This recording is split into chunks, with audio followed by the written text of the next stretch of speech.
Yo, on continue la découverte de One Piece aujourd'hui avec 4 chapitres. Comme d'hab, attention, je vais spoiler. Donc si t'as jamais vu, bah tu peux rester, tu vas découvrir. Par contre, si t'as déjà vu, bah tu peux rester, ça te fait un rappel.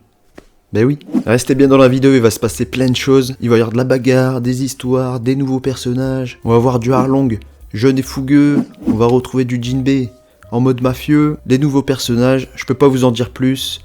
Restez bien dans la vidéo. Au passage, n'hésitez pas à liker, abonner, commenter, etc. Voilà, ça me donne de la motivation pour faire plein d'autres choses. Voilà, pas découvrir d'autres mangas. Genre. Bon, c'est pas une manga tech, mais bon. Voilà, par exemple ça. Kingdom. Ça fait un moment que je l'ai, j'ai toujours pas lu. Voilà, je peux faire ça aussi. Mais aujourd'hui, on est là pour One Piece. Donc, on va faire du One Piece. Allez, c'est parti.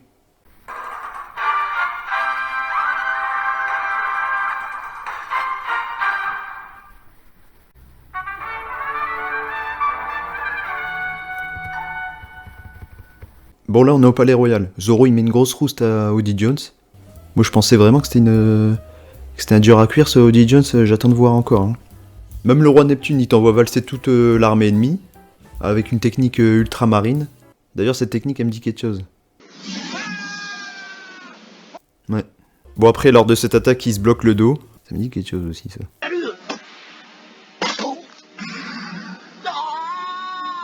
Bon, du coup, il se bloque le dos et il est incapable de bouger. Sa fidèle baleine Owen, OL, pas Owen, on n'est pas dans Pokémon ici. Mais heureusement, il y a sa baleine OL qui vient l'aider pour fuir, quoi. Ah, c'est beau. L'amitié entre les humains et les animaux. Mais c'est pas un humain. Le souci, c'est que pendant la tentative de fuite du roi et de Zoro, t'as le Oddie Jones là qui a pris des produits dopants, de l'énergie stéroïde. Et du coup, il se retrouve avec une force herculéenne et il retient le roi, qui retient Zoro et qui est sous l'eau. Donc il se retrouve, il respire pas sous l'eau quoi. Bon, maintenant, qu'est-ce qui va se passer? Comment il va faire Zoro? Comment va se sortir le roi? Bon, on n'aura pas la réponse avant une prochaine vidéo. Ouais, on n'a pas la suite. Mais on est impatient de savoir la suite quand même.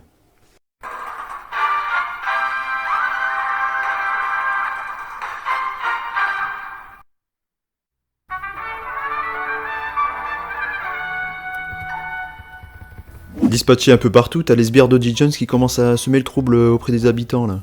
T'en as un qui se prend quand même une grosse patate du prince Fukabushi. Oh, j'y arrive toujours pas avec son pif. En fait, t'as les sbires qui obligent les habitants à marcher sur le portrait d'Otohime. Otohime. Donc en fait, il doit y avoir une histoire de symbole. On va savoir pourquoi après. Tandis qu'à la forêt sous-marine, on en apprend un peu plus sur Jinbei. C'est vrai que moi, jusque-là, je le voyais comme un...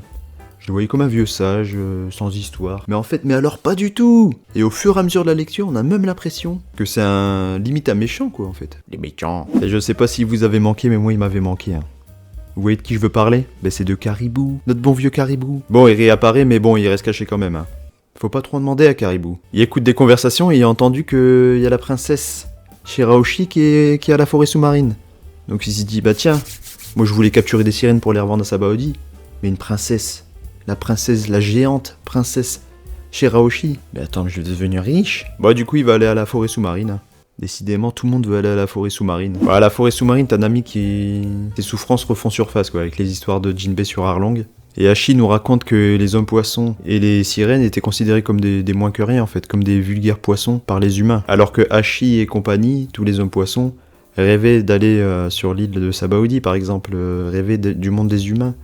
Et du parc d'attractions notamment qui est sur Sabaody. Mais bon, tous ces rêves vont tomber à l'eau. C'est bien trouvé ça. L'île des hommes poissons n'arrêtait pas de subir des vagues d'attaques de pirates humains, jusqu'à ce que Barbe Blanche arrive, stoppe tout ça et amène la paix sur l'île. Mais bon, ça n'empêchait pas les humains de continuer à détester les sirènes et les hommes poissons. D'ailleurs, je me demande pourquoi Barbe Blanche a protégé cette île.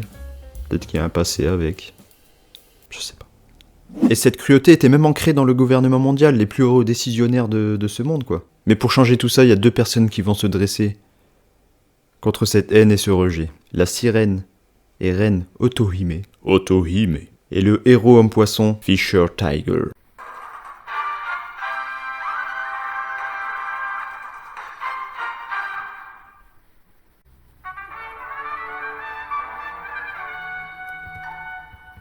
Fisher Tiger, c'est le grand héros de l'île des hommes-poissons. Et c'est aussi le capitaine des Pirates du Soleil, dont faisaient partie Hachi, Arlong, mais aussi Jinbei. Faut bien comprendre les deux visions. Hein. Il y a la reine Otohime, qui rêvait que les hommes poissons vivent avec les humains, alors que Fisher Tiger, lui, il prêchait plutôt la séparation avec ses humains. Bon, pour comprendre un peu ces deux personnages, et un peu l'histoire de l'île des hommes poissons, on va revenir un peu en arrière, on va revenir 16 ans en arrière. On retrouve Otohime, une reine qui est plutôt appréciée et aimée par les habitants de l'île. Elle a une personnalité enthousiaste, et a pour habitude de circuler dans les rues et faire des discours. Elle demande aux habitants de l'île de signer une pétition, mais personne ne veut la signer. Pour eux, c'est impossible, vu le passé douloureux avec les humains. Et Jinbei, à l'époque, membre de la garde royale, pensait comme les habitants, il n'était pas aussi enthousiaste que la reine, et pense que ses efforts servent un peu à rien, quoi. Petit moment de détente, on retrouve toute la famille royale réunie. Shirahoshi, c'est encore un bébé. Les trois princes, c'est encore des petits-enfants. Le roi... le roi il a pas changé, il a toujours une tête d'alcoolique. Bon, on va aller voir ce qui se passe dans la rue. T'as Arlong à l'époque, il y a 25 ans, qui s'en prend des soldats de l'armée royale, normal. Ces soldats, ils étaient en train de récolter des pétitions de la reine Otohime. Mais t'as Jinbei qui est à côté, parce que c'est aussi un soldat de l'armée royale. Lui met un gros coup de pression pour qu'il arrête, quoi. Pour qu'il arrête ses conneries, quoi. Bon, en plein milieu de cette dispute, t'as Fisher Tiger qui fait son grand retour sur l'île, et on apprend que Tiger s'en est pris à la terre Sainte-Marie-Joie, c'est le QG, on va dire, du gouvernement mondial, là où il y a tous les dragons célestes, pour libérer tous les esclaves. C'est un gros malade. Du coup, ça devient l'ennemi numéro 1 du gouvernement mondial, et à tout moment il peut se faire choper et mourir, quoi. Et voilà, c'est comme ça que va se former l'équipage des Pirates du Soleil, avec Arlong, Hachi, tous les hommes poissons, Jinbei qui va quitter l'armée royale, et ils se mettent à traverser les mers, tout en, on va dire, mettant des misères à la marine, et en augmentant leur réputation.